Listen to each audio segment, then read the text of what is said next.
Me llamo Vicky Williams y tengo 40 años. La primera noche en la casa de playa que compré con 11 años de esfuerzo y dinero propio, mi mamá me llamó. Prepara el cuarto principal. Tu hermana sí tiene una familia de verdad. Tú no. Mi papá tomó el teléfono. No tienes hijos. 4 habitaciones para una mujer que no tiene a nadie es egoísta y desperdiciar espacio. 30 segundos después, Kristen, mi hermana, me mandó un mensaje. Camión a las 10. No hagas esto incómodo. Solo despeja el cuarto. Miré hacia el pasillo. Había 2 habitaciones pequeñas, recién pintadas y completamente listas, como si hubieran estado esperando a alguien. Entonces respondí con 3 palabras. Las 10 están perfectas. Ellos creían que iban a manejar 3 horas para vaciar una casa que, según ellos, pertenecía a una mujer sola y sin hijos que siempre terminaba cediendo. No tenían idea de lo que ya estaba dentro de esa casa, ni de quién los estaría esperando cuando su camión doblara por mi calle a las 9:55. Lo que ocurrió a la mañana siguiente es algo que mi familia pasará el resto de sus vidas intentando explicar, aunque nunca van a poder hacerlo. Antes de mostrarte exactamente cómo se vino abajo toda la historia que mi familia había construido sobre mí, dale like y suscríbete. Y cuéntame desde qué ciudad estás escuchando y qué hora es allá. Me encanta saber desde dónde acompañan estas historias. El teléfono todavía estaba caliente cuando lo dejé boca abajo sobre la isla de la cocina, en una casa que ellos ya estaban repartiendo en su imaginación. No golpeé nada. No devolví ninguna llamada. Simplemente me quedé ahí, en una cocina que todavía olía a pintura fresca, dejando que el sonido del mar entrara por la ventana abierta. La marea estaba subiendo. Cuando todo lo demás está en silencio, puedes escucharla desde esa casa. Una respiración lenta, entrando y saliendo. Como si toda la casa tuviera una paciencia que yo todavía estaba aprendiendo a tener. La gente cree que estar tranquila significa que no sentiste nada. Pero estar tranquila es simplemente lo que queda después de sentir lo mismo tantas veces que ya dejó de sorprenderte. Que mi mamá dijera que mi hermana merecía mi habitación no me sorprendió. Que mi papá decidiera que una mujer sin hijos ocupaba demasiado espacio en este mundo tampoco. Lo que sí me sorprendió un poco fue lo bien que se sintió escribir, las 10 están perfectas y decirlo de verdad. Volví a leer los mensajes, como cuando revisas una cuenta cuyo total ya conoces. Escuché otra vez el mensaje de voz de mi mamá. Solo duraba 4 segundos. Prepara el cuarto principal, Vicky. Tu hermana sí tiene una familia de verdad. Tú no. Tenía un talento especial para decir las cosas más crueles con una voz tan tranquila que, si algún día se las repetías, podía hacerse la ofendida y decir que jamás había dicho algo así. Debiste escuchar mal. Al parecer, yo había estado escuchándola mal toda mi vida. Después estaba el mensaje de Kristen, enviado apenas 30 segundos después de que mi papá colgara, como si los 3 hubieran estado hablando juntos y organizando los detalles de una casa que ni siquiera les pertenecía. Camión a las 10. No hagas esto incómodo. Solo despeja el cuarto. 3 frases. Ni un hola. Ni siquiera una pregunta. Mi hermana no hacía preguntas cuando ya había decidido cuál sería la respuesta. Quiero ser sincera sobre lo que hice durante esa primera hora, porque fue la imagen más clara de la persona en la que me había convertido para entonces. No lloré ni me puse a gritar. Simplemente recorrí la casa. Revisé que la puerta de atrás estuviera bien cerrada. Comprobé que todas las ventanas tuvieran el seguro puesto. Pasé el pulgar por el cerrojo nuevo de la puerta principal, el mismo que mandé instalar la semana en que cerré la compra. Porque, en el fondo, una parte de mí ya sabía que, para esta familia, una cerradura siempre había sido más una sugerencia que un límite. Me quedé al final del pasillo, frente a 2 puertas cerradas. Puse la mano sobre una de las manijas. Estaba fría bajo mi palma, pero no abrí. Todavía no, me dije. No esta noche. Y mientras seguía ahí parada, pensé en todas las versiones de esa misma noche que ya había vivido. La versión en la que les rogaba que me entendieran. La que terminaba cediendo y diciéndome que era más fácil así. Y también la versión en la que perdía el control, gritaba, Y ellos podían llamarme inestable y quedar como los sensatos frente a todos. Había vivido todas esas escenas en mi cabeza durante más de 30 años y ninguna había servido de nada. Porque todas terminaban en una discusión, y no puedes ganar una discusión contra personas que son las que llevan el marcador. Así que esta vez no iba a discutir. Iba a esperar a que llegara la mañana. Y esa mañana ya estaba preparada. Regresé a la cocina e hice lo único que tenía sentido en ese momento. Preparé café, aunque sabía que no lo tomaría hasta la mañana siguiente. Dejé 2 tazas sobre la mesa y miré el calendario de mi celular. Para las 10 de la mañana del día siguiente había una cita que llevaba una semana ahí. Visita a domicilio. De Prescott. 10 de la mañana. Las 10. Para los 2. Pero déjame regresar un poco, porque si solo te cuento lo del camión, vas a pensar que todo se trató de una mala mañana. No fue así. Fueron 30 años llegando puntualmente a ese momento. Para entender por qué compré una casa de 4 habitaciones cuando toda mi familia asumía que yo no necesitaba ninguna, primero tienes que saber cómo conseguí el dinero y, sobre todo, por qué ese dinero era precisamente lo que ellos nunca pudieron perdonarme. Soy enfermera especializada en pediatría y cuido niños enfermos. He dedicado la mayor parte de mi vida adulta a eso. Durante algunos años, cuando tenía poco más de 30, trabajé como enfermera viajera. Iba de un contrato a otro, de un hospital con falta de personal a otro, aceptando turnos de emergencia durante una época en la que el país necesitaba desesperadamente a personas capaces de entrar a una unidad pediátrica y mantener la calma. El sueldo de esos años era increíble. Y yo trataba cada dólar como si fuera algo que podía desaparecer en cualquier momento. Vivía en departamentos amueblados donde los cuadros de las paredes ni siquiera eran míos. Muchas veces terminaba comiendo algo comprado en una gasolinera, sentada en el estacionamiento del hospital.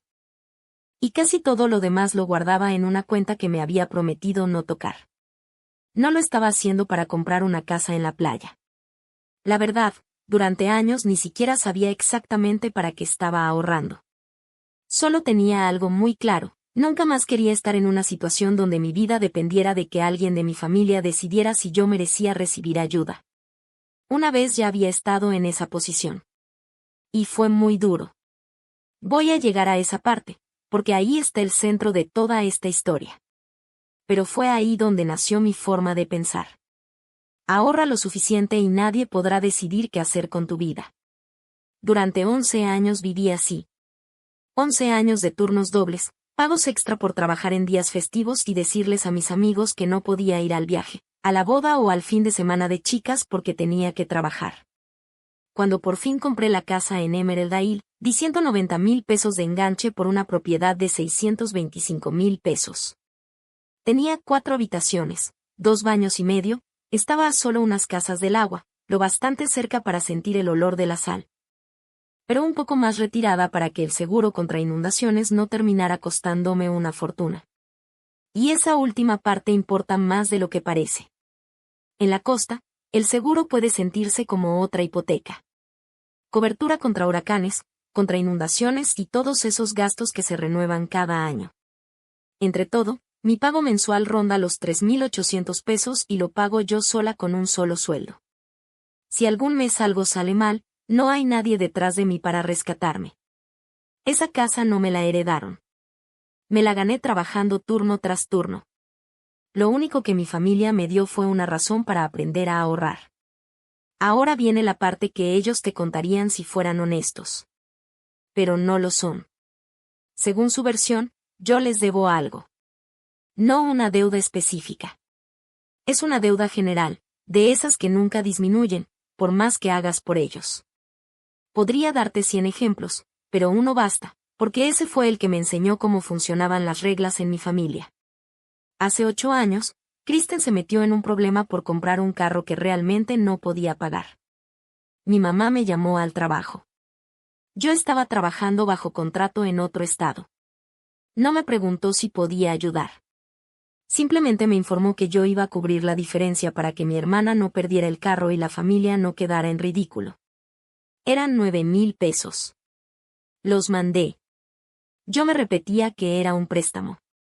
Todos los que estaban en aquella conversación sabían perfectamente que no era un préstamo. Y después nadie volvió a mencionar el tema. Bueno, casi nadie. Una vez, durante una reunión familiar, mi mamá le contó a una prima lo maravillosos que habían sido mis padres al ayudar a Kristen a conservar su carro durante una etapa difícil. Mi dinero. Su generosidad. Y mi nombre había desaparecido por completo de la historia. Así funcionaba todo. Yo ponía el dinero y el esfuerzo de un lado, y del otro salía una historia sobre todo lo que la familia había hecho por Kristen. Y en esa historia, mi nombre nunca aparecía. Durante años pensé que, si daba lo suficiente, algún día me ganaría un lugar en el centro de la familia. Me tomó mucho tiempo entender que mantenerme en la orilla era precisamente la razón por la que nunca me dejaban acercarme al centro. Y hay otra cosa que jamás admitirían en voz alta, de donde creían que sacaban el derecho de entrar a mi casa como si también fuera de ellos. Eso también tiene una historia. Hace años, cuando mis padres estaban pasando por una mala racha, les permití quedarse en un departamento que yo rentaba mientras estaba fuera trabajando bajo contrato. Les di una llave. Ese fue mi error. No haberlos dejado quedarse. La llave. Porque en mi familia, al parecer, cuando le entregas una llave a alguien, también le estás dando una parte permanente de todo lo que algún día puedas llegar a tener. Se quedaron 4 meses. Movieron mis muebles.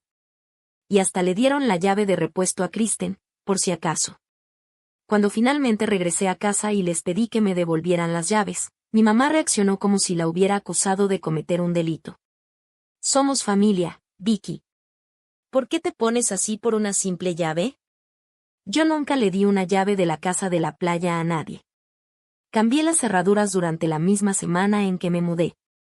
Pero hay algo que no puedes cambiar tan fácilmente. La cerradura de una creencia. En su cabeza, mis espacios siempre habían sido propiedad de todos. Ningún documento iba a convencerlos de lo contrario. No necesitaban una llave para entrar a mi casa. Tenían algo en lo que confiaban mucho más, 30 años de verme ceder. Y había otra cosa que alimentaba esa idea, algo mucho más antiguo y silencioso que el dinero.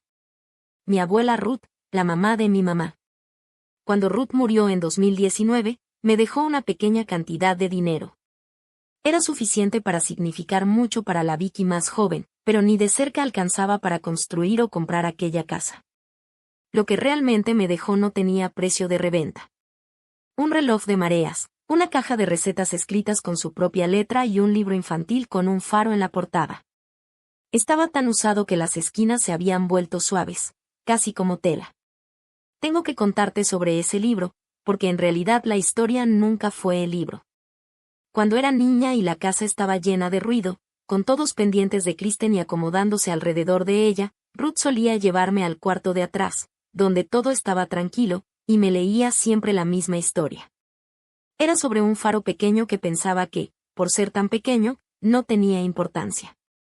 En aquel entonces yo no entendía por qué me lo leía justamente a mí. A la niña que siempre estaba al margen, en vez de a la que todos querían fotografiar. Ahora sí lo entiendo. Ella estaba tratando de decirme algo que no podía expresar abiertamente en esa familia. Que ser pequeña, tranquila y fácil de ignorar no significaba valer menos. Conservé ese libro durante 11 mudanzas en 11 años. Fue lo único que jamás guardé en una bodega. Mi mamá nunca me perdonó lo que decía el testamento, pero el dinero que me dejó Ruth era lo de menos.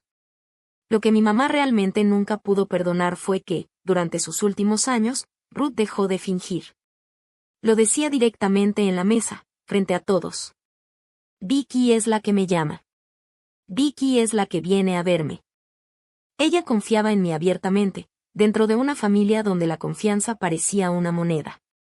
Y decidió gastarla conmigo en lugar de hacerlo con su propia hija. Mi mamá convirtió eso en un resentimiento que todavía carga hasta hoy, como si fuera una cuenta pendiente que nadie ha pagado. La semana en que cerré la compra de la casa, me mandó un mensaje. Mi mamá siempre te prefirió a ti. Y cuando se enteró de la casa, lo primero que me dijo fue: lo mínimo que puedes hacer es compartir lo que ella te dejó. Esa idea de que cualquier cosa buena que llegara a mi vida tenía que haberle costado algo a la familia, y que por eso la familia tenía derecho a recuperar su parte, explica prácticamente toda la historia. Todo lo que mis padres hicieron aquella noche salió de esa misma forma de pensar. Para ellos, la casa nunca había sido realmente mía. Era un bien de la familia que, por alguna razón, yo tenía bajo mi nombre. Y como Kristen tenía una familia y yo no, según ellos las cuentas eran muy sencillas. La casa de la mujer sin hijos debía pasar a la que sí tenía hijos. Para ellos no era crueldad. Era contabilidad. Si alguna vez has sido esa persona que tu propia familia consideró lo bastante fuerte como para vivir sin nada, entonces ya sé lo cansada que debes estar. Cuéntame en los comentarios qué te dijeron a ti. Leo todos. Pero primero tienes que conocer bien a mi hermana, porque sería muy fácil convertir a Kristen en la villana de esta historia. Y la verdad es que no lo es exactamente. Es algo mucho más común y, para mis padres, mucho más útil que una villana. Es una persona que nunca ha tenido que preguntarse si realmente merecía algo antes de tomarlo. Kristen tiene 36 años, 4 menos que yo. 2 hijos, un niño y una niña, y un esposo llamado Todd, a quien nunca conocí demasiado bien, pero tampoco tuve ningún problema con él. Kristen tiene lo que mi mamá llama, sin ninguna ironía, una vida de verdad. Y ha sido el centro de las fotos familiares desde el día en que nació. Cuando Kristen quiso irse a estudiar fuera del estado, mis papás consiguieron el dinero. Cuando perdió el departamento que quería rentar, ellos cubrieron lo que faltaba. Cuando ella y Todd compraron su primera casa, mi papá firmó como aval del préstamo y mi mamá se encargó de amueblar la mitad con cosas que encontraba a buen precio. En el lenguaje de mi familia, eso significa que las compraba y después jamás volvía a mencionar cuánto habían costado. Las necesidades de Kristen siempre se trataban como emergencias. Las mías eran vistas como lujos. Yo era el recurso. La fuerte. Esa era siempre la palabra. Vicky es la fuerte. Suena como un cumplido hasta que entiendes que en realidad es un puesto de trabajo. Ser la fuerte significa ser la persona de la que nadie tiene que preocuparse. Después te conviertes en la persona por la que nadie se preocupa.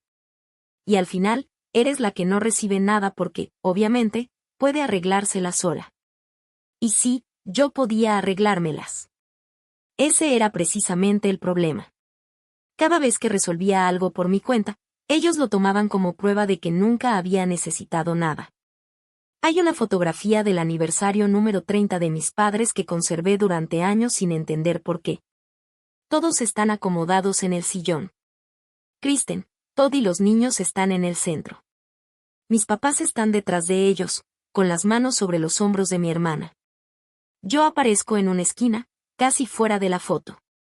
Como cuando tú misma te ofreces a tomar la fotografía y después alguien dice: ven, métete rápido. Y la cámara toma la foto antes de que encuentres dónde acomodarte. Esa imagen resume toda mi infancia. El centro de la familia por un lado, y la persona que ayudaba a mantener todo en pie desde la orilla, casi fuera del encuadre. La explicación de por qué estaba soltera y por qué no tenía hijos cambiaba dependiendo de quién estuviera presente. Con los familiares, decían que yo estaba casada con mi trabajo. Con los amigos de mis papás, que era demasiado exigente, demasiado independiente. ¡Qué lástima! Y en mi cara, cuando mi mamá estaba de malas, podía decir que yo era fría. Lo decía con ese tono tranquilo que usaba para decir las cosas más crueles, de manera que parecieran preocupación. Es diferente cuando tienes hijos, Vic. Kristen me lo dijo una vez cuando le llevé la contraria en algo. Y ni siquiera lo dijo con mala intención. Eso era lo más inquietante. Ella realmente creía que yo vivía en una categoría diferente de persona.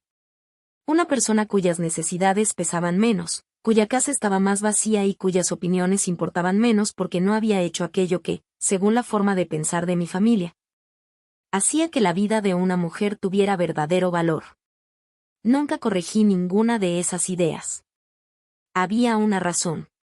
La verdad sobre por qué no tengo hijos no es algo que ellos se hayan ganado el derecho de conocer. Y no iba a entregársela a personas que seguramente la usarían como otra prueba en mi contra. Pero a ti sí te lo voy a contar. porque tú no eres ellos. Había una persona completa detrás de todo lo que mi familia decidió borrar.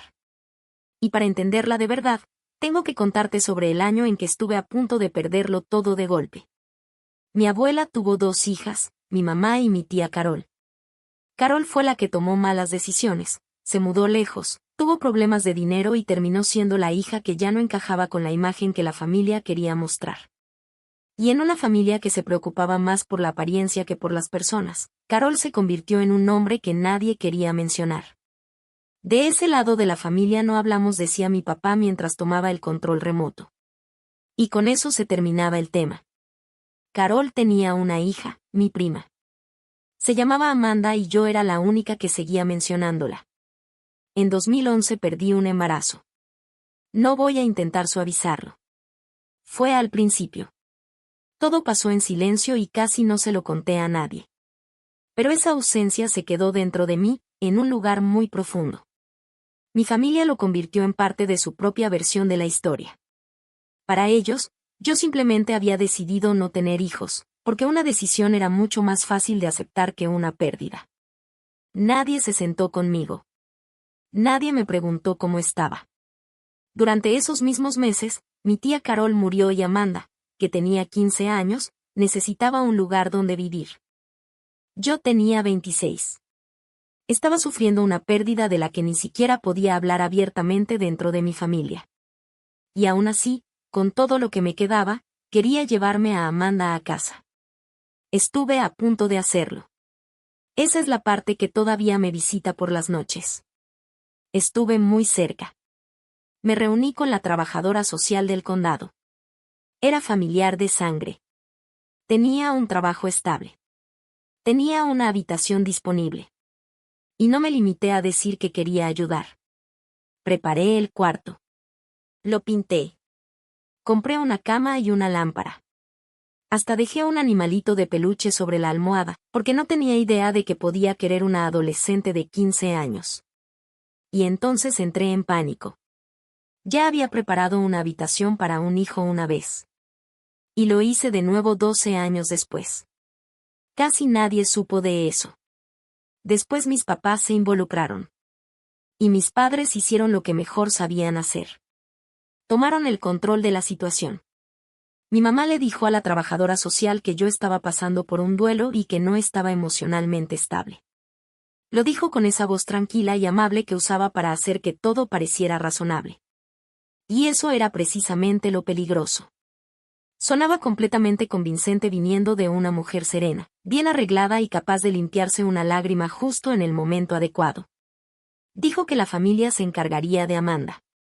Dijo que una adolescente necesitaba quedarse cerca de su abuela, no irse a vivir con una mujer soltera que estaba atravesando un momento difícil.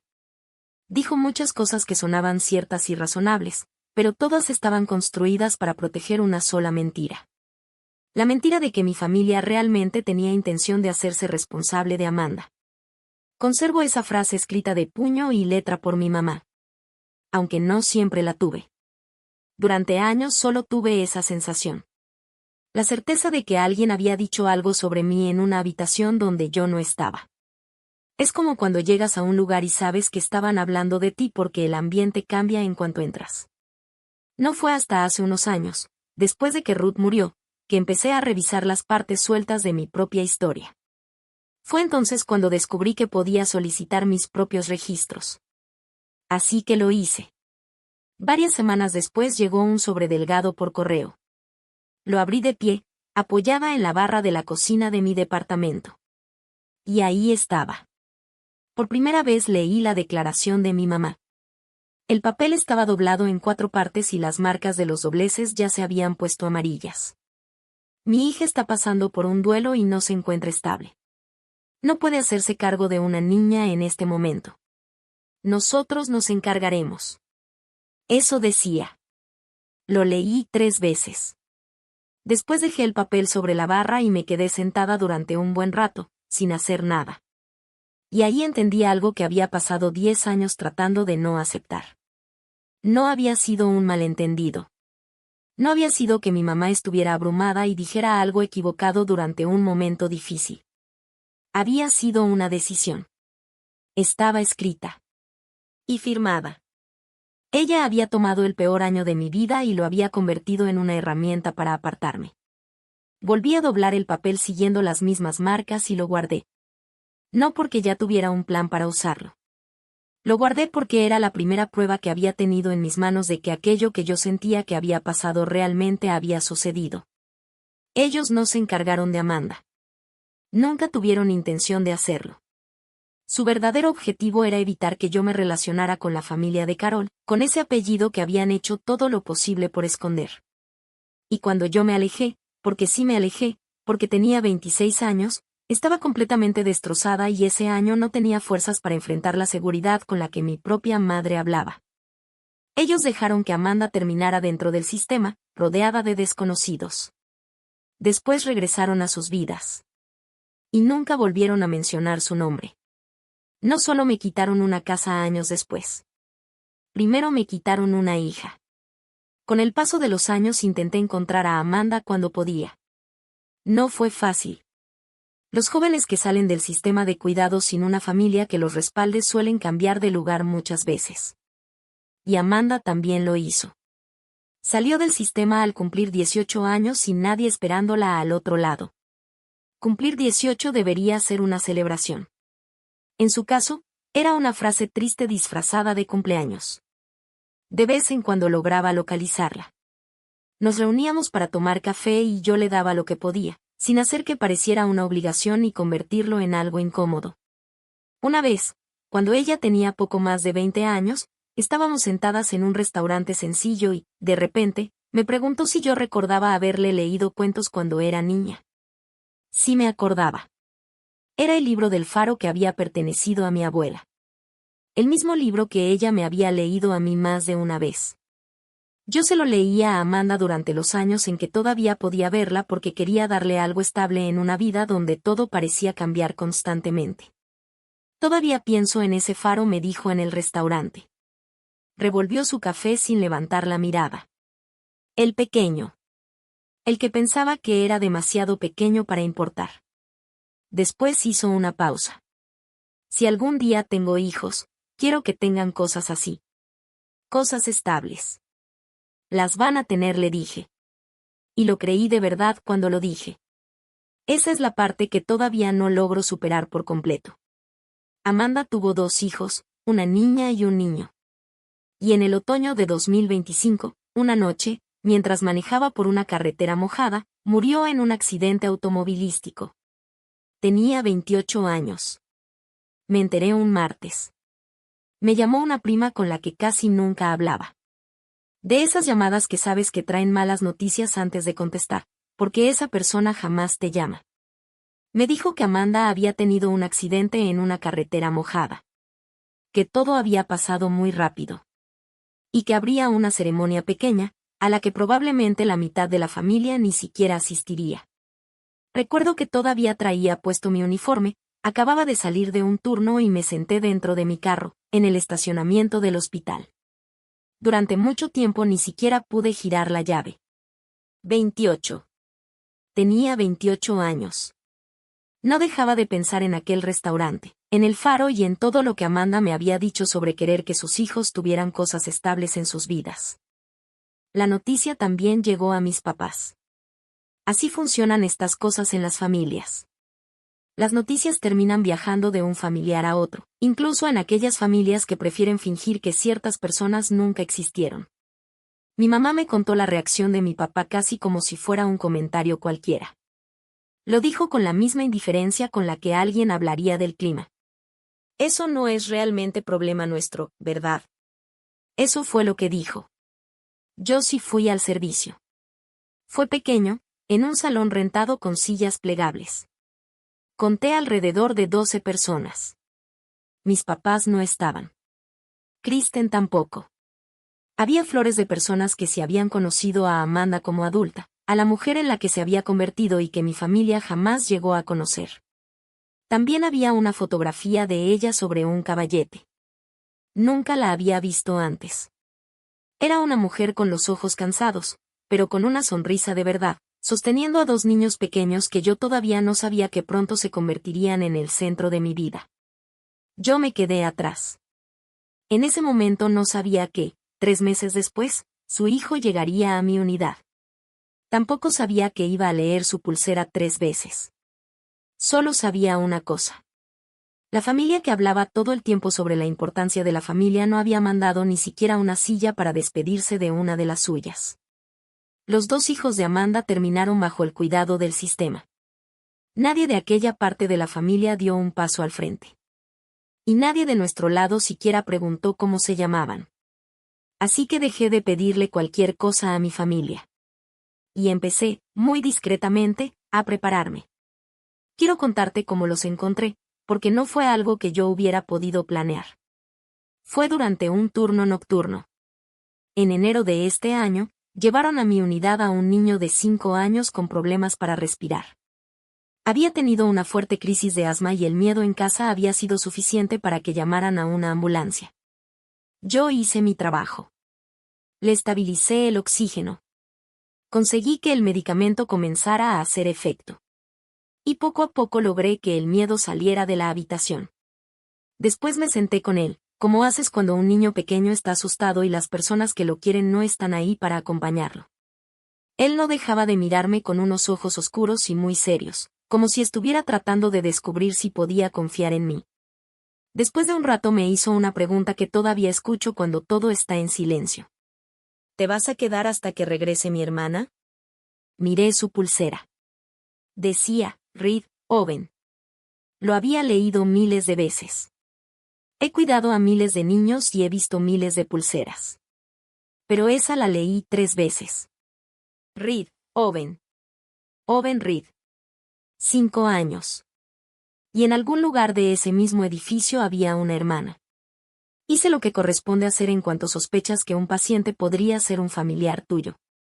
Se lo informé a la enfermera encargada, Maureen, una mujer que llevaba más turnos nocturnos que cualquiera que yo conociera. También se lo dije a la trabajadora social de la unidad. Y me aparté de su atención directa para que nunca pudiera existir ninguna duda de que había cruzado una línea profesional. Esa declaración fue lo que hizo posible todo lo que vino después. Porque desde ese momento quedó registrado que yo era familiar antes de pedir absolutamente nada. Pero nadie podía impedirme pasar por la sala de espera de familiares durante mi descanso. Y tampoco intenté detenerme. Ahí estaba una niña de 8 años, delgada y sola, sentada en una silla de vinil con los pies apenas tocando el piso. Tenía un libro de la biblioteca sobre las piernas. Era de esos libros de pasta suave, metido dentro de una cubierta transparente de plástico. Lo sostenía con las 2 manos, como si en cualquier momento alguien pudiera quitárselo. A su lado estaba una trabajadora social mirando su celular. Parecía amable, pero estaba cansada, como suelen estarlo todos los que hacen ese trabajo, porque nunca hay suficientes personas para atender a todos los niños que las necesitan. 2 hermanos. Separados durante una noche. Uno en una cama de hospital y la otra bajo el cuidado de una desconocida. Colocación temporal. Así le llaman. Temporal. Pero para un niño, esa palabra puede significar cualquier cosa. Más tarde confirmé los datos en el expediente del niño, aunque mi corazón ya lo sabía. Madre fallecida. Amanda Reed. No había escuchado ese nombre en voz alta durante años. Mi familia se había encargado de que fuera así. Y eso significaba que aquellos niños a los que mi familia consideraba unos completos desconocidos eran, en realidad, los últimos descendientes de esa rama que habían decidido enterrar. Los hijos de Amanda. Los nietos de Carol. Los bisnietos de la abuela que me leía el libro del faro. La última parte viva de una familia que todos habían acordado fingir que nunca existió. Maureen me encontró en la sala de descanso alrededor de las 4 de la mañana. Debí verme muy mal, porque al principio no dijo nada. Solo puso frente a mí una taza del terrible café de la unidad y esperó. Cuando finalmente le conté lo que estaba pasando, no le expliqué todo. Solo le dije que el niño de la cama 6 era hijo de mi prima, que mi prima había muerto y que nadie de mi familia siquiera se había tomado la molestia de preguntar cómo se llamaban los niños. Maureen se quedó en silencio durante un largo momento. Después me preguntó. Entonces, ¿qué vas a hacer? Hizo una pausa. No te estoy preguntando qué deberías hacer. Te pregunto qué vas a hacer. Todavía no lo sé, respondí. Pero sí lo sabía. Creo que lo supe desde la segunda vez que leí aquella pulsera. Esa noche, parada en un pasillo del hospital, hice cuenta sobre mi vida por una razón completamente distinta a la de siempre. Tenía 40 años. Un buen ingreso. No tenía deudas. Y llevaba 11 años ahorrando dinero en una cuenta cuyo verdadero propósito nunca había sabido explicar. Tenía una habitación disponible en el departamento que rentaba y no tenía la menor idea de cómo hacer espacio para 2 niños. Cuando terminó mi descanso, ya tenía abierta una aplicación de bienes raíces en mi celular. Estaba buscando casas con más de una habitación cerca de la costa, en lugares con buenas escuelas y aire limpio. Pensaba en un niño con problemas respiratorios que algún día podría quedarse dormido escuchando el mar en lugar del ruido constante de una carretera. Cuando llegué a casa esa mañana, no pude dormir. Me senté en la mesa de la cocina de mi departamento, frente a una taza de café que ya estaba fría, y hice una lista. Porque así funciono yo cuando algo es demasiado grande para entenderlo de una sola vez. Escribí lo que necesitaría. Lo que el condado probablemente me pediría. Y en quien tendría que convertirme sobre el papel para poder convertirme en esa persona también en la vida real. En cuanto abrió la oficina, llamé a la trabajadora social. Y dije la frase que puso todo en movimiento. La frase que nadie de mi familia había dicho jamás sobre esos niños. Dije, soy familiar y quiero que me tomen en cuenta. La mujer al teléfono me preguntó qué parentesco tenía con los niños. Se lo expliqué y hubo un silencio antes de que ella respondiera con cuidado que, por lo general, se preferían los familiares para estas situaciones, pero que el proceso era bastante riguroso. Eso es justamente lo que espero, le dije. Necesitaba que fuera riguroso. Durante toda mi vida, lo único que había logrado protegerme de mi propia familia eran los procedimientos y las reglas. Y ahora iba a necesitar lo mismo para proteger a los hijos de Amanda. Pero para llevarlos a casa tendría que enfrentarme directamente a algo que mis padres habían hecho conmigo y que nunca le había contado a nadie. El condado iba a pasar meses preguntándome, de muchas maneras y con mucho cuidado, si realmente estaba preparada para criar a un niño. Y la última vez que alguien había hecho esa pregunta sobre mí, mi propia madre había respondido por escrito.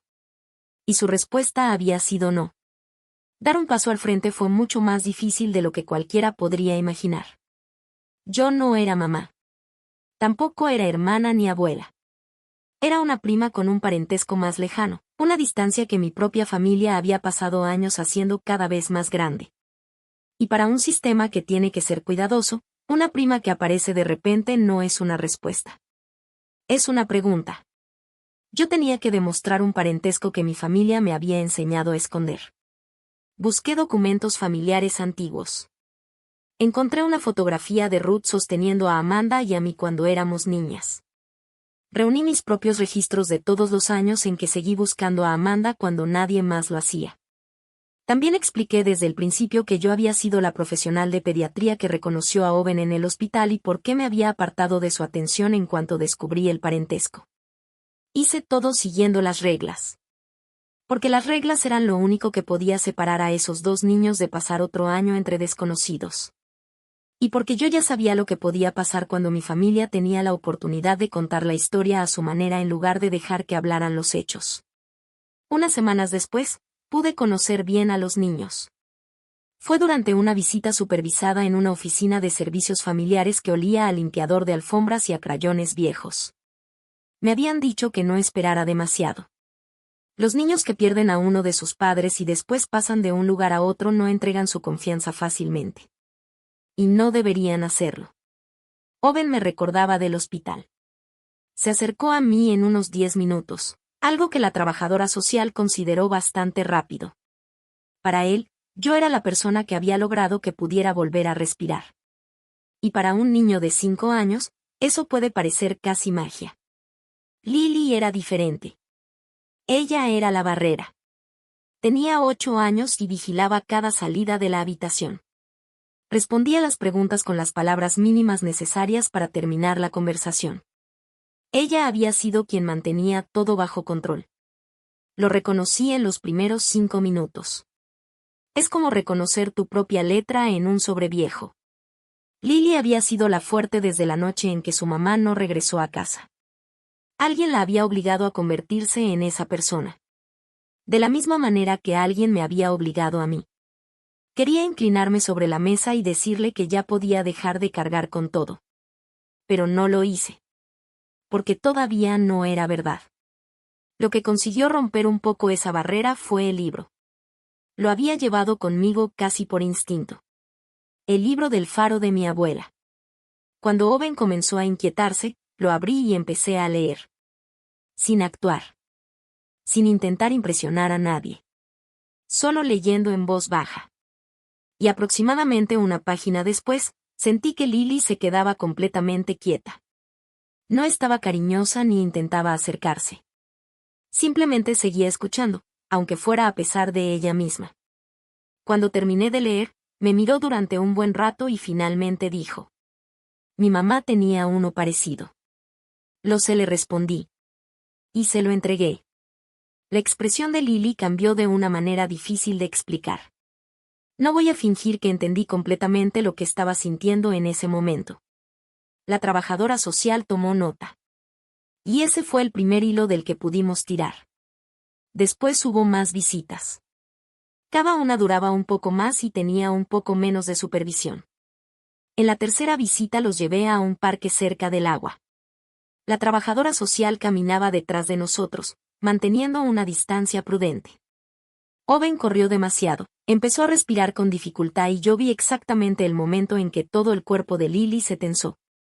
Era la reacción de una niña que claramente ya había tenido que enfrentar emergencias así demasiadas veces y, muchas de ellas, completamente sola. Me agaché junto a Owen y lo guié con la respiración, igual que había hecho en el hospital. En menos de un minuto estaba mucho más tranquilo. Cuando levanté la mirada, Lily me estaba observando como si acabara de hacer algo imposible. Pero no era porque yo hubiera ayudado a Owen.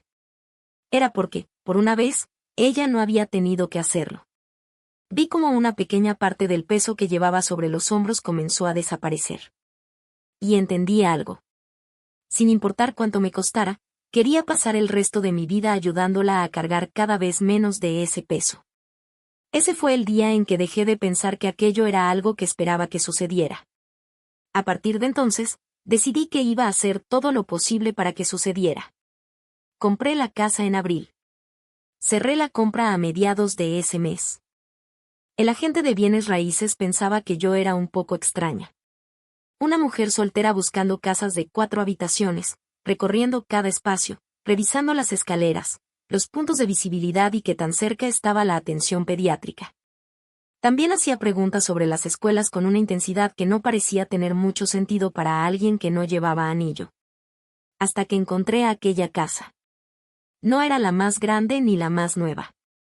Pero tenía 2 habitaciones juntas en un mismo pasillo y recibían mucha luz. Y desde una de las ventanas de arriba, por encima de la segunda fila de casas, apenas se alcanzaba a ver el faro sobre el punto de la costa. Cuando vi eso, dejé de fingir que todavía estaba comparando opciones. Después de cerrar la compra, usaba cada día libre para trabajar en las habitaciones. Con un rodillo en la mano, convertí 2 de las 4 recámaras en espacios donde un niño realmente quisiera dormir. Para Owen puse una lámpara con estrellas, pensando en aquel niño que había tenido miedo durante las noches en el hospital. Para Lily preparé un asiento junto a la ventana.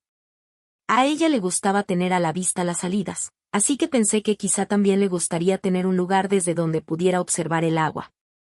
Hice 2 pequeños letreros de madera con sus nombres grabados. Lily. Owen. Los dejé sobre un estante. No los colgué. Una vez, 12 años atrás, había colgado esperanza en una puerta y me la habían arrancado. No iba a hacerme eso otra vez hasta que el condado dijera que sí.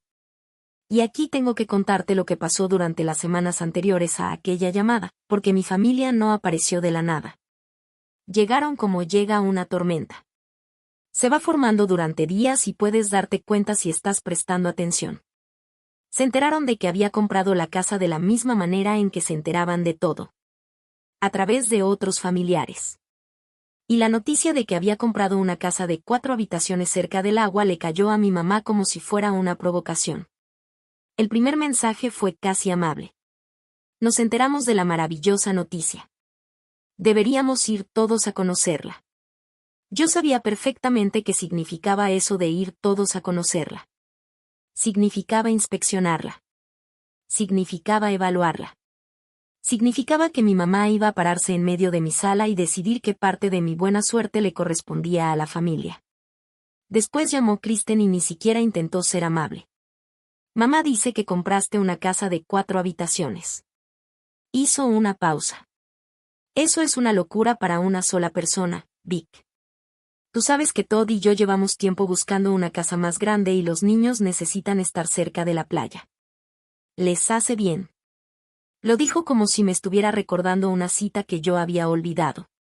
No era una petición. Era un recordatorio de un acuerdo al que yo jamás había aceptado. Le respondí con calma que la casa no estaba disponible. Se rió como si acabara de contarle un chiste. Disponible, repitió. Es familia, Vic. No seas rara con esto. No seas rara. La misma frase que mi mamá había usado años atrás cuando hablamos de aquella llave. En mi familia, poner límites era considerado un defecto de personalidad. Y la palabra que usaban para describirlo era rara. 3 días después, Kristen apareció sin avisar. Yo no estaba en casa. Estaba en una visita con los niños. Pero un vecino me contó que había visto a una mujer caminando alrededor de mi casa, mirando por las ventanas y midiendo con los pasos los espacios del patio, como si ya estuviera pensando dónde iba a poner los muebles. La llamé y la enfrenté por teléfono. Ni siquiera intentó negarlo. Solo estaba viendo con qué contamos, me dijo. Contamos. Ya estaba hablando en plural. Como si la casa también fuera de ella. Yo podría haber terminado todo en ese mismo momento. Probablemente esa es la pregunta que te estás haciendo. La misma que me hace todo el mundo. ¿Por qué no lo hice? Tenía las cerraduras. Tenía la escritura de la propiedad. Con un simple no, una llamada a un abogado y dejando de contestar el teléfono, todo se habría acabado. Y quiero que sepas que pensé en hacerlo muchas veces. Lo hablé con Maureen durante un turno nocturno, porque era la única persona con quien podía contar toda la historia. Solo diles que no y cuelga, me dijo. No les debes un espectáculo. Si simplemente digo que no le respondí, ellos van a pensar que todavía estamos negociando. Toda mi vida habían tomado mis no como el inicio de una negociación. Mi mamá va a llamar a todos los familiares y decirles que me volví fría y cruel. Va a decir que estoy alejando a la familia de una casa que debería ser compartida. Respiré hondo. Y dentro de 6 meses, cuando llegue el momento de finalizar la adopción, va a existir una versión de mí circulando por ahí. Una versión donde yo soy la inestable que decidió cortar a sus propios padres. Ella ya lo había hecho antes. Incluso había dejado esa versión por escrito. Maureen se quedó callada. Después dijo algo que hizo que todo quedara claro. Entonces no quieres ganar la discusión. No respondí. Quiero que se termine. Me quedé en silencio unos segundos. Y la única forma de que realmente termine es que ocurra una vez, completa, frente a alguien a quien no puedan convencer de cambiar la historia. Si vienen y hacen lo que creo que van a hacer, delante de la persona correcta, después ya no habrá diferentes versiones. Solo habrá lo que ocurrió. Ese era el plan, si podía llamarse plan. No era una trampa. Era tener un testigo. Yo no iba a impedir que vinieran. Iba a dejar que llegaran hasta el final aquella mañana, justo cuando la única persona en el mundo cuyo trabajo era descubrir la verdad ya estaría parada en mi sala. Por eso, cuando llegaron las llamadas la noche en que me mudé, no discutí. Solo dije. Las 10 están perfectas. Porque las 10 de la mañana ya estaban ocupadas. La cita con el condado estaba a cargo de una mujer llamada Diane Prescott. Diane llevaba mucho tiempo trabajando con casos de colocación de niños con familiares. Tenía esa forma de ser de alguien que ya había escuchado todo tipo de historias y a quien era muy difícil engañar. Primero fue a mi departamento y después visitó la casa de la playa. Revisó mi vida de la manera en que exige el proceso, estados de cuenta, referencias, mi infancia, mi situación personal y esas conversaciones largas y cuidadosas donde, en realidad, te están haciendo la misma pregunta de muchas maneras distintas. ¿Eres realmente una opción segura para dos niños que ya lo han perdido todo?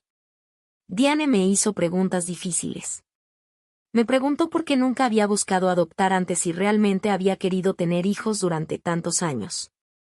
Esa pregunta me tomó unos segundos. Le dije la verdad.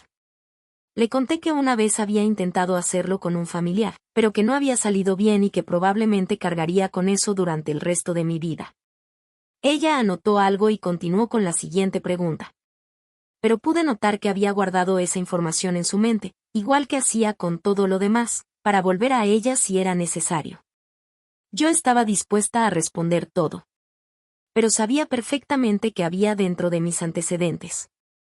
En algún expediente del condado existía un documento donde decía que Vicky Williams era inestable y que no podía criar a un niño. Y al final de esa declaración estaba la firma de mi mamá. Sabía que si Diane encontraba ese documento por su cuenta durante la evaluación, la situación sería muy diferente a que yo misma se lo entregara desde el principio. Así que durante una de nuestras últimas reuniones antes de la visita final, Diane me preguntó si había algo dentro de mi familia que pudiera complicar la colocación. Si había alguien que pudiera interferir. Esta vez no dudé. Puse sobre la mesa el documento doblado de 2012. El papel tenía las marcas de los dobleces amarillentas. La letra era de mi mamá. Necesitas saber quiénes son mis padres, le dije. Y también necesitas saber qué hicieron la última vez que intenté hacerme cargo de un niño de esta misma familia. Hice una pausa. Si aparecen mientras tú estás aquí, quiero que veas exactamente quiénes son. Ya no voy a esconderlo. Diane leyó el documento 2 veces. No dijo mucho. Ella casi nunca decía mucho. Pero me preguntó si podía guardar una copia para incluirla en el expediente. Sí, respondí. Ese sí terminó siendo una de las decisiones más importantes de toda esta historia. Aunque cuando lo hice, no estaba pensando en ninguna estrategia. Simplemente sentí que por fin estaba dejando en la mesa algo que había cargado durante tantos años que ya ni siquiera notaba su peso. Eso ocurrió un miércoles. La semana siguiente llegó el mensaje de voz, la noche en que finalmente me mudé a la casa. Los 4 segundos de mi mamá. La frase de mi papá sobre una mujer sin hijos y 4 habitaciones desperdiciadas. Y el mensaje de Kristen diciendo que el camión llegaría a las 10. Pero había algo que ninguno de ellos sabía. La visita final al hogar, el último requisito que faltaba antes de que el condado pudiera aprobar que Lily y Owen vivieran conmigo, ya estaba programada en el calendario. Diane iba a llegar a la casa de la playa a las 10 de la mañana siguiente. Esa visita llevaba una semana programada. Y justo para esa misma hora, mi hermana había contratado un camión de mudanza y me había dicho que no hiciera las cosas incómodas. Me quedé sentada en mi cocina nueva y entendí algo muy extraño. Las 2 citas más importantes de mi vida habían quedado programadas para las mismas 10 de la mañana, por 2 grupos de personas que querían cosas completamente opuestas de esas mismas 4 habitaciones. Ellos querían un testigo para su día de mudanza. Y lo iban a tener. Solo que no sería el testigo que ellos esperaban. Esa noche abrí el sobre de Ruth. Lo había estado evitando desde que desempacé la caja. Era como evitar una voz que extrañas demasiado. Dentro había una carta corta, escrita con su letra temblorosa y cuidadosa, unos años antes de morir. La mayor parte era exactamente lo que esperarías de una abuela. Cuídate, come algo, llama a tu abuela de vez en cuando. Pero casi al final había una frase que había subrayado ligeramente, de esa manera en que subrayaba las cosas que realmente quería que escucharas. A una casa no le pertenece al hijo que hace más ruido. Le pertenece al que regresa. Ella escribió eso mucho antes de que yo supiera por quién iba a regresar. Leí la frase 3 veces. Después caminé por el pasillo y colgué los 2 pequeños letreros en las puertas. Lily, a la izquierda. Owen, a la derecha. En la puerta de Owen pegué también un dibujo que él me había hecho durante una de nuestras visitas. Era una casa hecha con crayones, con 4 ventanas y 2 niños dibujados como palitos frente a ella. También había una mujer demasiado alta para el tamaño del dibujo, parada en la entrada con una pequeña línea que representaba una sonrisa. Después me fui a dormir. 2 grupos diferentes de personas iban a llegar a la mañana siguiente para intentar reclamar algo de aquella casa. Y, extrañamente, dormí muy bien. A las 9:45 de la mañana siguiente, el carro de Diane entró a mi driveway. A las 9:55 llegó un camión de mudanza. Había preparado una cafetera completa y dejado 2 tazas listas porque una visita de evaluación del hogar es una visita de evaluación del hogar. Yo quería que mi casa se viera exactamente como lo que era. Un lugar tranquilo, preparado para recibir a 2 niños. Diane llegó temprano, tal como había dicho que lo haría. Recorrimos la casa juntas, habitación por habitación, mientras ella tomaba sus notas en silencio. Revisó los detectores de humo, la temperatura del agua y el gabinete donde guardaba los productos de limpieza, que estaba cerrado y fuera del alcance de los niños. Cuando llegamos a las 2 habitaciones al final del pasillo, se quedó quieta por un momento. Miró los nombres en las puertas. Después vio el dibujo de crayón de Owen. No dijo nada. Pero con Diane, que no dijeran nada también significaba algo. Estábamos en la sala, con el café enfriándose dentro de las 2 tazas, cuando escuché que un motor reducía la velocidad en la calle. Era un sonido fuerte de diésel. Demasiado grande para una calle residencial en una mañana cualquiera entre semana. Me acerqué a la ventana. El camión era blanco, con letras verdes en un costado. Pittman Moving and Storage. Detrás venía el sedán de mi papá. Habían manejado unos 250 kilómetros desde Raleigh, casi 3 horas, saliendo antes del amanecer para llegar a las 10, como si estuvieran cumpliendo con una entrega programada. Eran las 9:55. Habían llegado temprano. Mi familia siempre llega temprano cuando cree que viene a llevarse algo. Dejé mi taza en el marco de la ventana. Ya llegaron, dije. Diane me miró, luego miró hacia la ventana y después volvió a verme. Ella era una profesional. No hizo una sola pregunta. Simplemente se movió hacia un lado de la sala, cerca del librero, fuera de la vista directa de la puerta principal, y abrió su carpeta en una página limpia. Me había dicho por teléfono que prefería observar antes que intervenir, a menos que algún niño estuviera en peligro. Y esa mañana no había niños en la casa. Esa era la única parte buena de toda aquella situación. Lo que fuera a suceder iba a pasar frente a una testigo cuyo trabajo era ver las cosas con claridad y dejarlas registradas.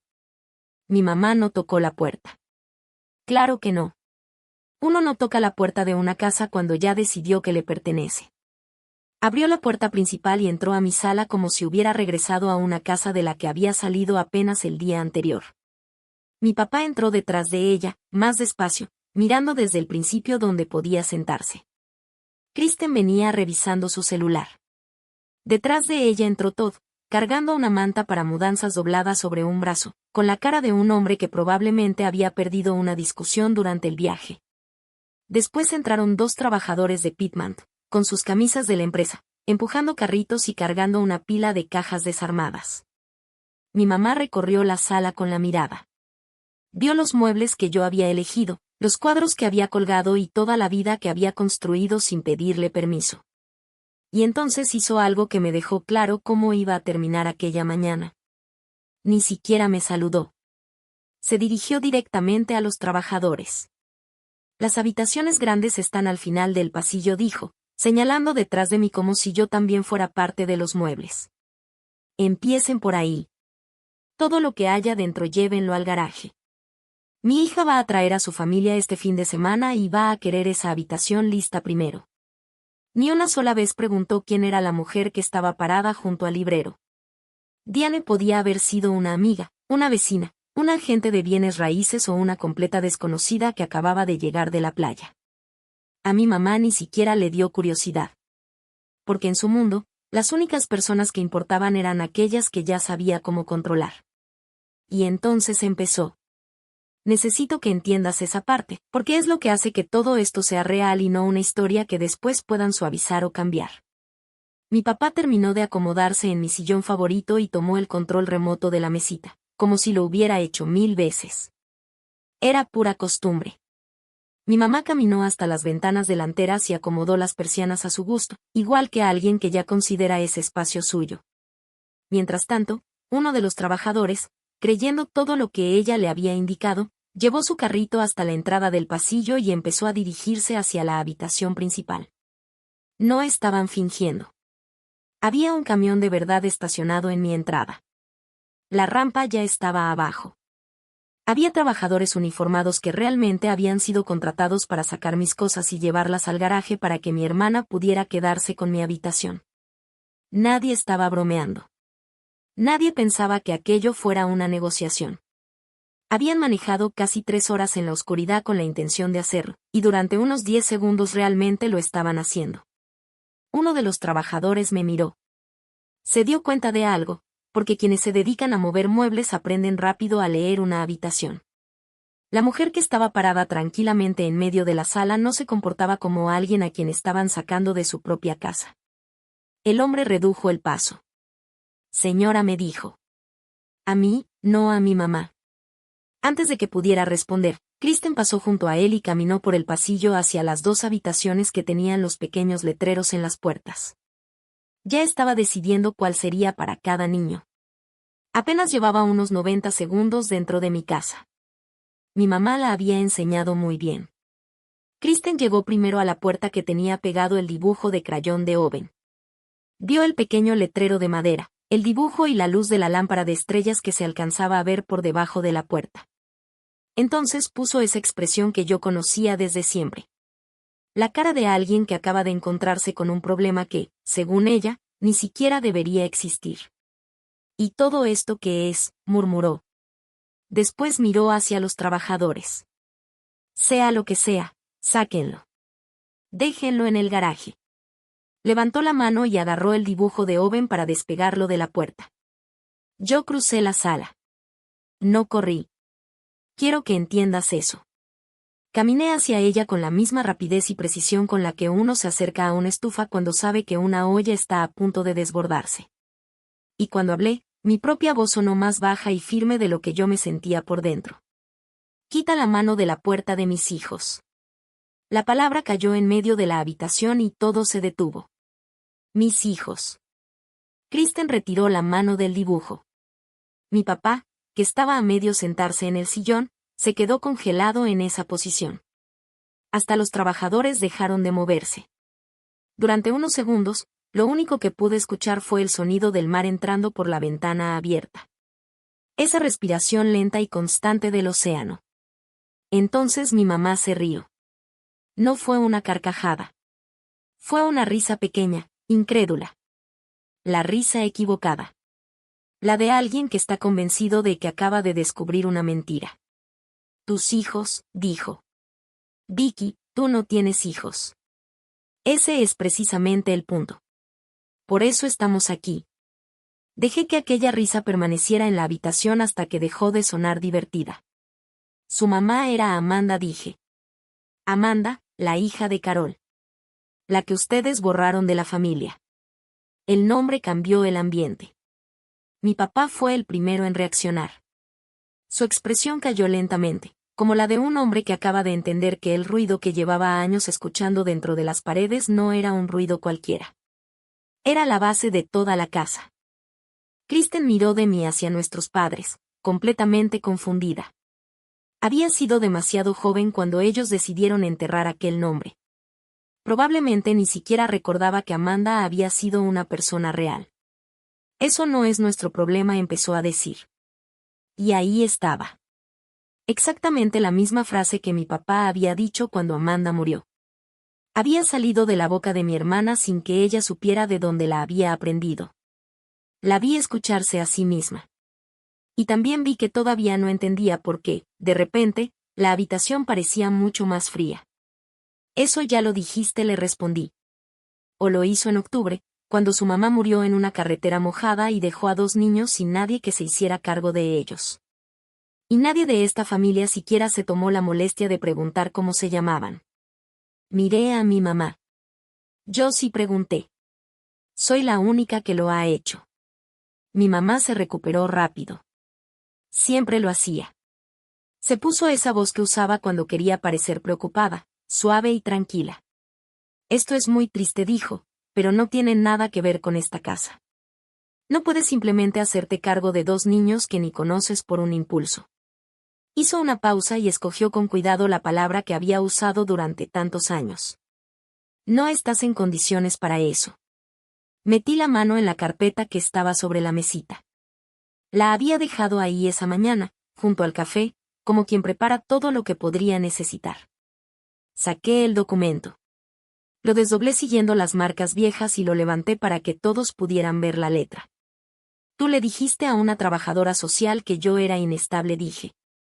En 2012, cuando intenté hacerme cargo de Amanda y tú decidiste que preferías verla irse con desconocidos antes que dejarme acercarme a la familia de Carol. Lo escribiste. Lo firmaste. Dijiste que la familia se encargaría de ella y nunca lo hicieron. Dejé que mis palabras quedaran en el aire. Amanda creció sin una familia que la respaldara. Y ahora murió. Sus hijos están bajo el cuidado del sistema. Y ustedes manejaron casi 3 horas esta mañana para llevarse las habitaciones que preparé para ellos. Mi mamá abrió la boca, pero no logró decir nada. Mi papá ya ni siquiera fingía estar sentado. Se había puesto de pie, agarrado del respaldo del sillón, mirando el documento como si, de tanto observarlo, las palabras pudieran cambiar. Mi mamá intentó recuperar el control de la situación.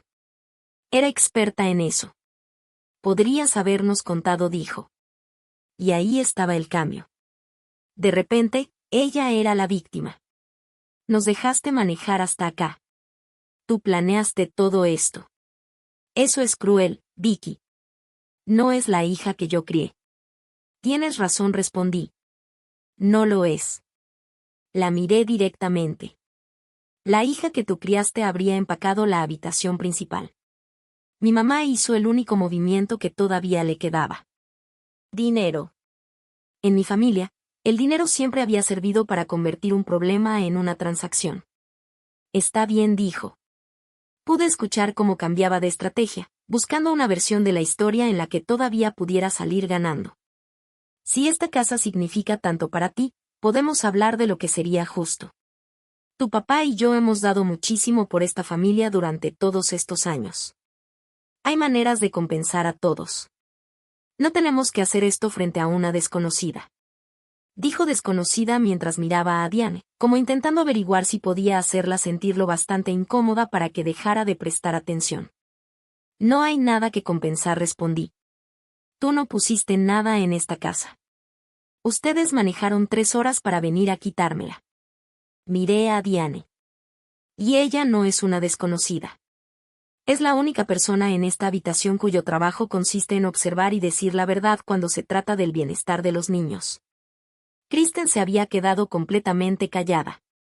Miraba hacia el pasillo, hacia las 2 pequeñas puertas. Y vi algo cambiar en su expresión. No era exactamente vergüenza. Pero se parecía mucho a ella. ¿De verdad tienes hijos?, dijo Kristen lentamente, como si apenas estuviera entendiendo todo lo que había pasado esa mañana. Hizo una pausa. Los hijos de Amanda. Por un instante, ya no parecía la mujer que había intentado arrancar el dibujo de la puerta. Parecía una mamá que, por primera vez, estaba pensando en lo que significaba que 2 niños se hubieran quedado sin nadie. Y por su cara entendí que esa realidad estaba llegando a un lugar al que mis padres nunca habían permitido que llegara nada. Diane habló por primera vez desde el lugar donde estaba junto al librero. No levantó la voz. Nunca necesitaba hacerlo. Tengo una copia de esa declaración en el expediente de la señora Williams, dijo.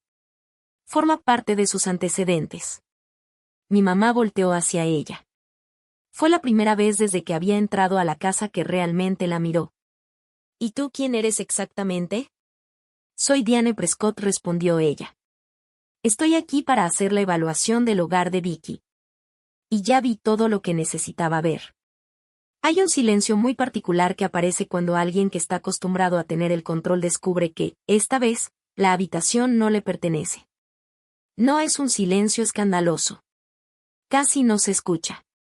Durante años, el poder de mi mamá dentro de nuestra familia había dependido de una sola cosa. Nunca había nadie de afuera observando mientras ella hacía lo que quería.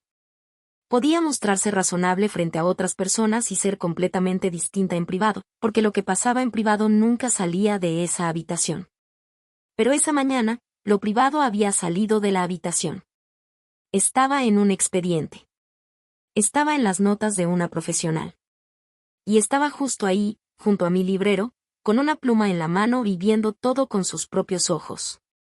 Vi cómo mi mamá cambiaba de estrategia en tiempo real.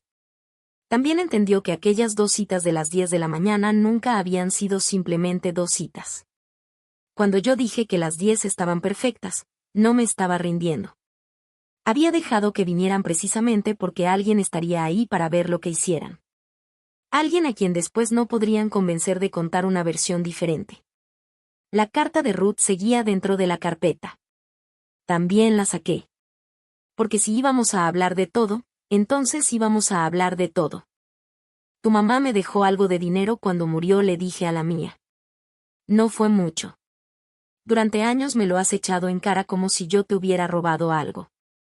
Pero también me dejó otra cosa. Y nunca te la enseñé porque sabía que habrías encontrado alguna manera de intentar quitármela también. Leí la frase en voz alta. A una casa no le pertenece al hijo que hace más ruido. Le pertenece al que regresa. Puse la carta sobre la mesa, justo al lado de la declaración. La letra de mi abuela junto a la letra de mi mamá. 2 mujeres de la misma familia dejando por escrito ideas completamente distintas sobre lo que significa amar. Ella sabía cuál de nosotras iba a regresar, dije. Y tenía razón. Mi papá hizo un sonido. No fue una palabra.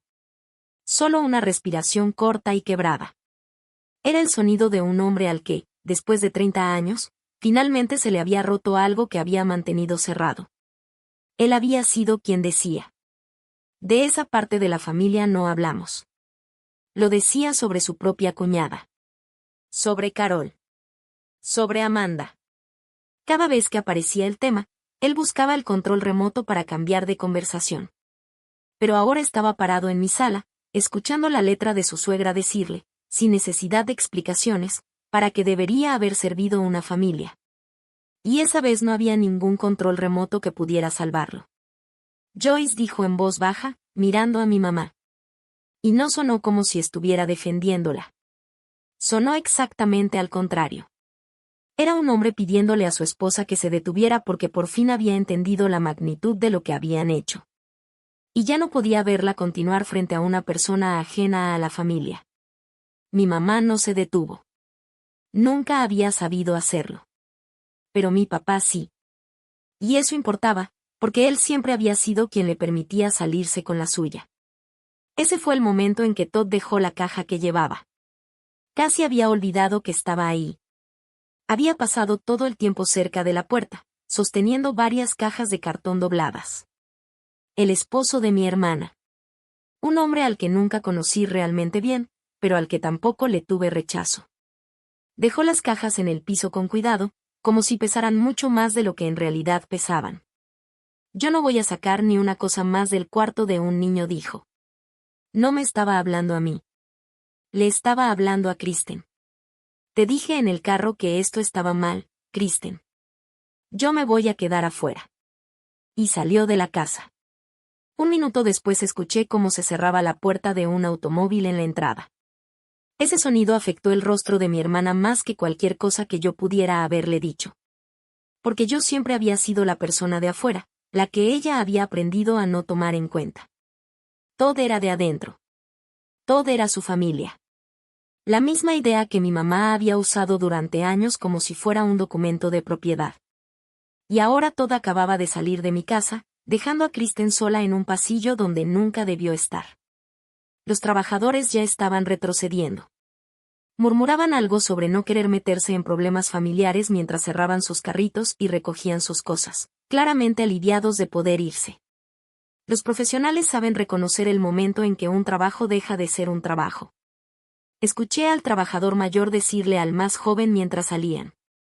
Nosotros no sacamos a nadie de su propia casa. Y con eso terminó la mudanza que mi familia había contratado para llevarse las habitaciones de mis hijos. Mi mamá intentó una última vez encontrar una versión de aquella mañana en la que ella todavía tuviera el control. Somos tu familia, Vicky dijo. Te vas a arrepentir de alejarnos. Caminé hasta la puerta principal y la abrí. Era la forma más educada que conocía de terminar una conversación. Ustedes fueron los primeros en alejarse de ella, respondí. En 2012. Yo solo soy la última que sigue parada en el lugar donde ustedes la dejaron. Se fueron como se va la gente cuando ya no queda nada que llevarse. Kristen salió sin decir una palabra, con el celular finalmente apagado entre las manos. Mi papá fue el último. Se detuvo en la entrada y, por un instante, pensé que quizá iba a decir algo que realmente importara.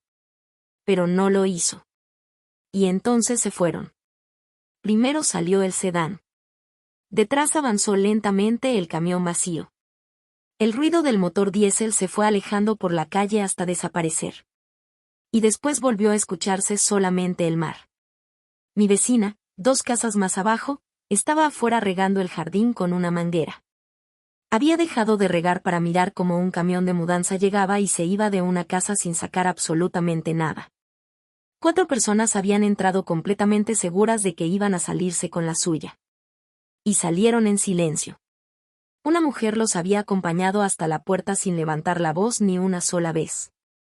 Me llamó la atención desde el otro lado de la calle y me hizo una pequeña seña.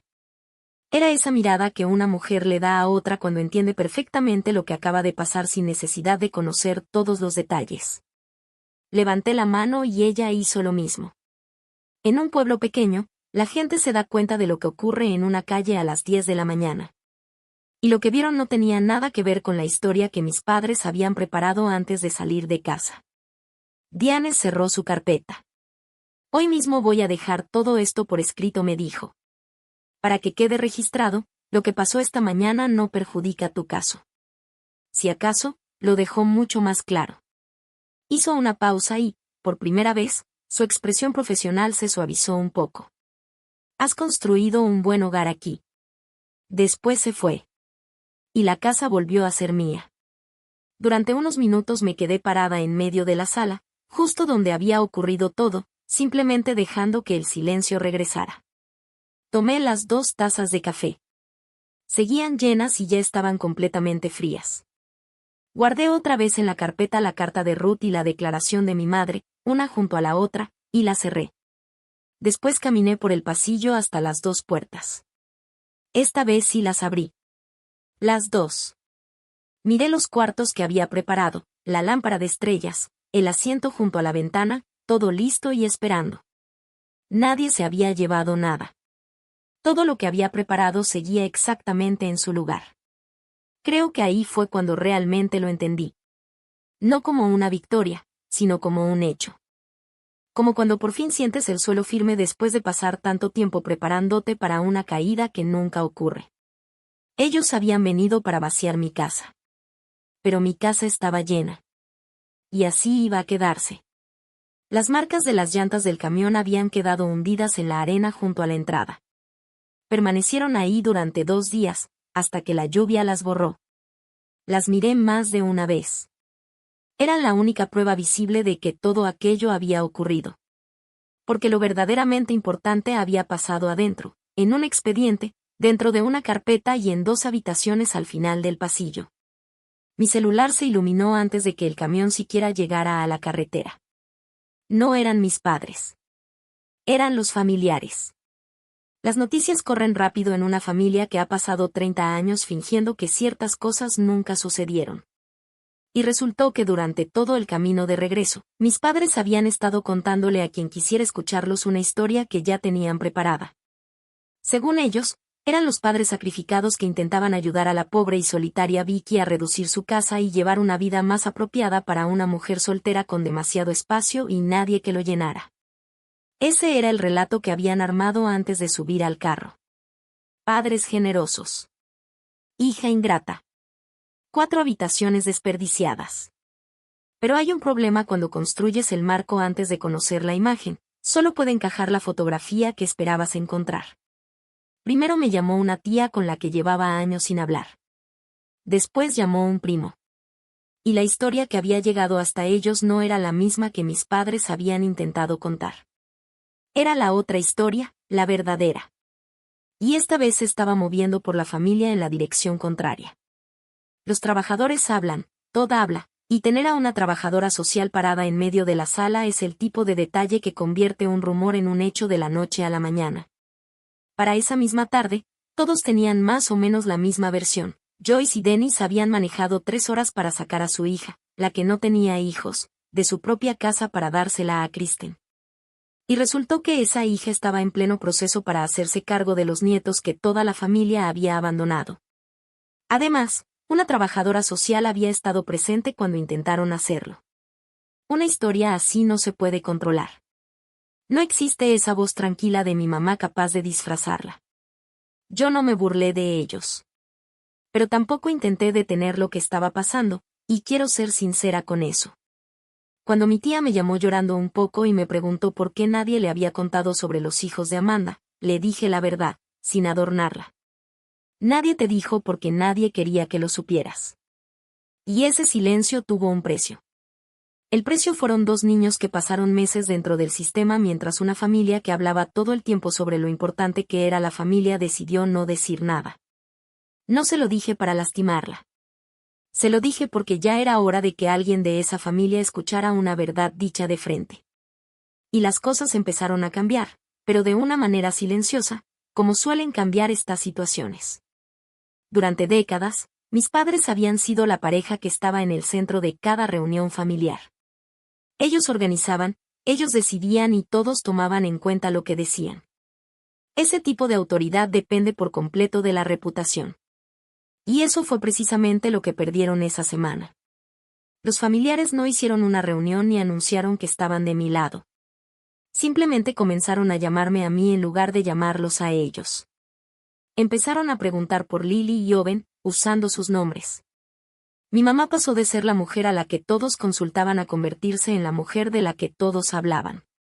Y para alguien que había pasado toda su vida controlando las historias de los demás, convertirse ella misma en la historia fue un castigo para el que no tenía ninguna herramienta. Mis padres no quedaron expuestos en una gran confrontación dramática. Simplemente dejaron de ser creídos. Y para ellos, eso fue mucho peor.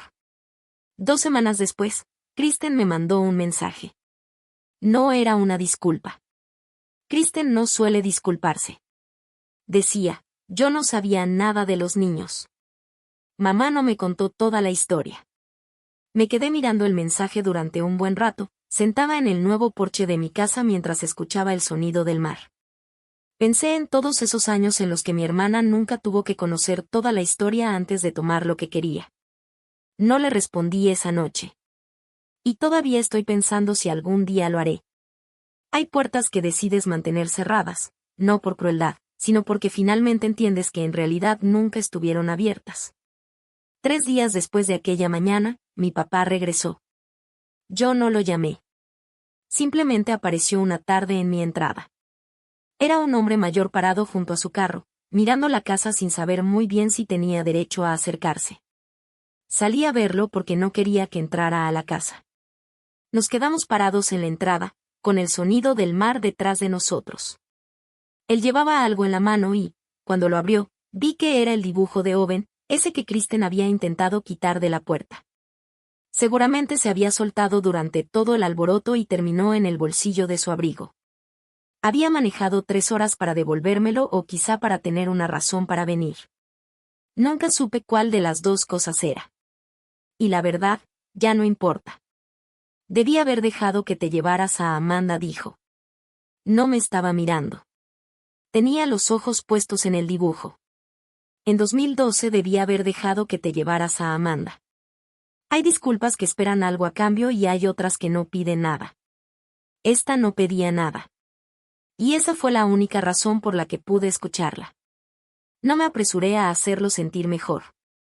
Había pasado 30 años tratando de que ellos se sintieran bien, y por fin se me había acabado esa costumbre. Sí, le dije.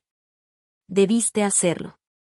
Él asintió despacio, como si esas palabras hubieran llegado justo al lugar donde tenían que llegar. Dejó el dibujo sobre el cofre de su carro y lo alisó con una mano grande y cuidadosa. Después lo dejó ahí para mí. Se subió al carro y se fue. Y yo lo dejé ir. Porque un hombre que entiende la verdad 12 años después sigue llegando 12 años tarde. Y yo tenía 2 niños en quienes pensar. Ellos no podían pagar el precio de que yo perdonara demasiado rápido. Cuando se fue, recogí el dibujo del cofre. La cinta ya no pegaba bien. Encontré un pedazo nuevo en el cajón de la cocina y volví a ponerlo en la puerta de Owen, justo donde pertenecía. Ese fue el verdadero resultado de todo aquello. No hubo un juicio espectacular, ni esposas, ni alguien perdiendo su trabajo, ni un matrimonio terminado frente a todos. Aunque después me enteré, discretamente, de que todo había conseguido su propio lugar y que él y Kristen estaban tratando de resolver las cosas. Eso es lo que dice la gente cuando, en realidad, casi todo ya está decidido. La consecuencia fue más pequeña que un escándalo y, de cierta manera, mucho más grande. Durante 30 años, mis padres habían contado una historia sobre quién era yo. Y aquella mañana, frente a la única persona que no podían manipular, esa historia dejó de estar bajo su control. Perdieron lo único que realmente habían tenido sobre mí. Perdieron el derecho de contar mi historia por mí. Esa noche borré el chat familiar. No lo hice por enojo. Simplemente había dejado de ser un lugar donde yo quería estar. En su lugar, abrí un chat nuevo con 2 nombres, Lily y Owen. Aunque ninguno de los dos tenía teléfono y pasarían años antes de que lo tuvieran. Solo quería ver esos 2 nombres juntos en una pantalla. 2 semanas después, Diane me llamó con una frase que llevaba 11 años esperando escuchar, aunque ni siquiera sabía que estaba esperando esas palabras. El condado aprobó que los niños se queden contigo, me dijo. Lo que pasó aquella mañana no perjudicó tu proceso. De hecho, lo fortaleció. Puedes llevarlos a casa cuando estés lista. Me quedé en la cocina con el teléfono pegado al oído y entendí que aquello no era el final de nada oficial. La adopción toma tiempo. Todavía habría más visitas, más meses de trámites, una fecha en la corte, un juez y una resolución final con nuestros nombres. Esto apenas era el comienzo. El comienzo de la parte que realmente importaba. No era el final de los trámites. Era la parte para la que había construido toda la casa. Era el momento en que ellos por fin iban a regresar a casa. Estoy lista, dije. He estado lista desde enero. En nuestra siguiente visita se los conté. Los 3 estábamos sentados alrededor de una mesa bajita. Lily estaba frente a mí y Owen se recargaba en ella, como siempre. Había imaginado muchas veces cómo iba a decirlo, pero al final prefería hablar claro, porque Lily podía darse cuenta de una frase ensayada desde el otro lado de un cuarto. Les dije que el condado había dado el sí. Que iban a vivir conmigo en la casa junto al agua, en los 2 cuartos que tenían sus nombres en las puertas. Que esta vez no sería una visita. Que iban a quedarse. Owen entendió de inmediato la parte que más le importaba. ¿De verdad la lámpara de estrellas es mía? Pero Lily no se movió.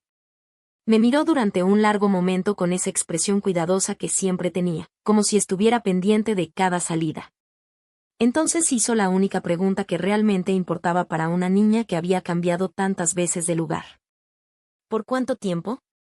No lo preguntó desde la esperanza. Más bien desde lo contrario. Necesitaba saber cuánto de ella podía permitirse dejar en aquel nuevo lugar. Mientras yo esté aquí, le respondí. Esos cuartos son tuyos ahora. Nadie se los va a llevar. Te lo prometo. Y yo no hago promesas que no pueda cumplir. No lloró. Tampoco me abrazó, y yo no se lo pedí. Solo asintió una vez. Fue el tipo de asentimiento que haces cuando decides arriesgarte a creer en algo. Después estiró la mano y acomodó el cuello de la camisa de Owen, cuidándolo como siempre había tenido que hacerlo. Pero esa misma noche, la trabajadora social me contó que Lily había preguntado si podía llevar su libro de la biblioteca a la nueva casa y si tendría un lugar donde ponerlo.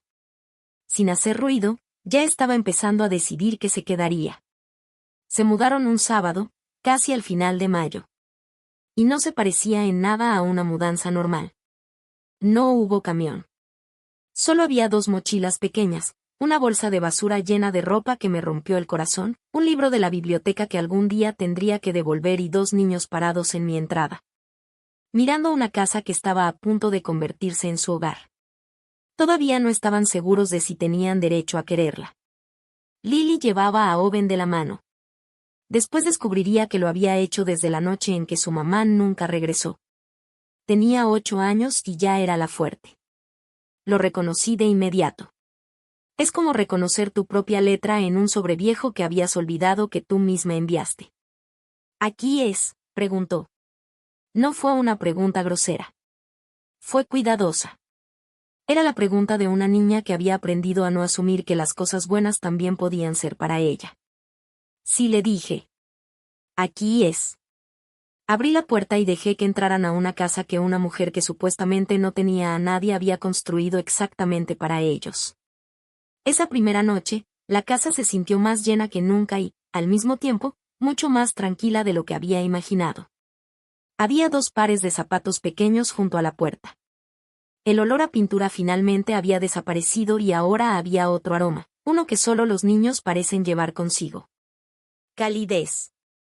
Preparé sándwiches de queso a la parrilla porque era la única cena que estaba segura de que los 2 aceptarían. Owen se comió el suyo con ese mismo cuidado y calma con los que hacía todo.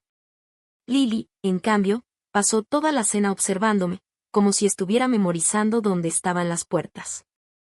Pero poco a poco, durante esa hora, dejó de hacerlo. Cuando llegó la hora de dormir, los acompañé por el pasillo hasta los 2 cuartos con sus nombres en las puertas. Lily a la izquierda y Owen a la derecha. Owen se quedó parado en la entrada de su cuarto mirando la lámpara de estrellas, la cama pequeña y el dibujo de la casita que yo había vuelto a pegar en la puerta. No dijo nada. Y viniendo de Owen, eso ya era todo un discurso. Entonces Lily hizo una pregunta que me desarmó por completo. ¿Aquí alguien lee un libro antes de dormir? Nuestra mamá solía hacerlo. Fui hasta el estante donde había guardado las cosas de mi abuela y saqué el libro que tenía el faro en la portada. Estaba tan gastado que las esquinas se sentían suaves, casi como tela. Me senté en la orilla de la cama de Owen. Lily se acercó y se sentó del otro lado, cerca de mí, pero sin tocarme, igual que hacía con todo. Abrí el libro. Owen levantó un dedo y tocó el dibujo del faro en la portada. ¿Alguien te leía este libro a ti? Mi abuela, respondí. Cuando yo era pequeña, me lo leyó 2 veces. Eso era mucho, porque casi nunca leía un libro más de una vez. Pasé a la primera página. El lomo estaba suave de tanto abrirlo. También se lo leía a su mamá cuando tenía más o menos la edad de Lily. A ella le encantaba el faro, el pequeñito. Lily levantó la cabeza al escuchar eso. ¿Tú conocías a nuestra mamá? Sí. Era mi prima. La quise muchísimo. Y estuve buscándolos durante mucho tiempo antes de encontrarlos. No sé cuánto entendieron aquella noche. No los años, ni los documentos, ni el camión que había estado afuera de la casa. Los niños no necesitan conocer toda la historia de golpe. Necesitan una verdad que puedan sostener. Y la verdad era sencilla, alguien de esta familia siempre había intentado llegar hasta ellos. Y finalmente había podido hacerlo. Les leí el libro. Era una historia sencilla. Hablaba de un faro pequeño que estaba convencido de que era demasiado insignificante para importar. Aún así, mantenía encendida su luz durante las tormentas para ayudar a los barcos a encontrar el camino. No tenía que ser grande. Su propósito estaba en mantener la luz encendida. Mi abuela me había leído esa historia en una casa donde nunca parecía haber suficiente espacio para una niña que siempre terminaba al borde de la fotografía. Yo se la había leído a Amanda durante los años antes de que mi familia dejara que desapareciera de sus vidas. Y ahora se le estaba leyendo a los hijos de Amanda, en una casa que había comprado con 11 años de mi propio esfuerzo, en un cuarto que mi madre había intentado regalarle a otra persona. Afuera, el faro real, más allá de la segunda fila de casas, movía su luz sobre el agua. Y por primera vez, su resplandor alcanzó una esquina de la ventana. Owen lo vio, dijo, señalando el vidrio con el dedo. Hay uno de verdad. Lo dijo en voz baja, como si fuera un secreto entre nosotros. Sí, le respondí. Puedes verlo desde tu cama. Los dos se quedaron dormidos antes de que terminara la tormenta de la historia. Los dos se quedaron acurrucados en la pequeña cama de Owen, con la mano de Lily todavía alrededor de la muñeca de su hermano, incluso mientras dormía. Me quedé ahí sentado más tiempo del necesario. Después me levanté, apagué la lámpara de estrellas y me dirigí hacia la puerta. Las primeras semanas no fueron un cuento de hadas. Y tampoco quiero hacerte creer que lo fueron. Lily me ponía a prueba, como cuando un niño prueba un puente antes de confiarle todo su peso. Me pedía algo y enseguida se quedaba esperando, como si estuviera preparada para que llegara el precio. Como si esperara que un adulto dijera que sí y después le hiciera pagar por haber querido algo. Durante un tiempo, ni siquiera pedía nada. Hasta que una noche, después de 3 semanas, apareció en la entrada de la cocina y dijo con una voz pequeña y cuidadosa. ¿Puedo usar la taza azul? La que tiene el barco. Era solo una taza. Pero ella la había elegido, había pedido algo y se había permitido quererlo en voz alta dentro de mi casa. Tuve que voltearme hacia el fregadero por un momento para que no viera lo que esa pequeña petición había provocado en mí. Le di la taza azul. Desde entonces la usó todos los días. Todavía es la única taza de la que quiere tomar. Owen durmió con la lámpara de estrellas encendida durante un mes. Hasta que una mañana me di cuenta de que la había apagado él mismo la noche anterior. Había dormido toda la noche sin despertarse y sin venir a buscarme a las 3 de la mañana para comprobar que la casa seguía ahí. Eran cosas pequeñas. Una reunión con la maestra del kinder, cuando me contó que Owen había dibujado una casa con 4 ventanas y se había asegurado de explicarle a toda la clase cuál ventana pertenecía a cada persona. Lily se rió viendo algo en la televisión. Pero esta vez fue una risa de verdad, sin cuidarse, sin pensar. Después se quedó sorprendida de sí misma, como si hubiera olvidado que también tenía derecho a reírse así. Yo fui guardando esos momentos de la misma manera en que antes guardaba mis cheques, uno tras otro, en una cuenta que me había prometido no tocar. Solo que ahora sabía exactamente para qué había estado ahorrando. Las mañanas ahora tienen su propio ritmo. Owen se despierta primero, viene a buscarme y nos quedamos juntos frente a la ventana de la cocina mientras la marea baja. Colgué el reloj de mareas de Ruth en la pared para que él pueda seguir cómo se mueve la pequeña aguja mientras observa el agua desde la ventana. Lily duerme más que antes. La terapeuta dice que es una buena señal. Significa que su cuerpo finalmente está empezando a entender que ya puede descansar. Sobre la barra de la cocina hay un calendario escolar con 2 nombres escritos. Ahora la casa suena diferente. Durante casi toda mi vida, las puertas de mi familia permanecieron cerradas. Había cuartos a los que no estabas invitado, nombres que no se mencionaban y un lugar al borde de la fotografía donde siempre terminaba sosteniendo la cámara mientras los demás se acomodaban en el centro. Toda mi infancia consistió en aprender que puertas estaban cerradas para la fuerte, para esa mujer que supuestamente podía con todo sola. Yo dejé las 2 abiertas. Lily a la izquierda. Owen a la derecha. Por el pasillo, el mar seguía respirando con calma, entrando y saliendo. La luz volvía a cruzar el agua, tocaba la pared y después seguía su camino. Durante años me llamaron una mujer sin hijos. Usaban esa palabra como si fuera una sentencia. Como si significara que yo pertenecía a una categoría menor. Como si fuera una razón suficiente para entregarle mi vida a alguien que sí tenía una familia de verdad.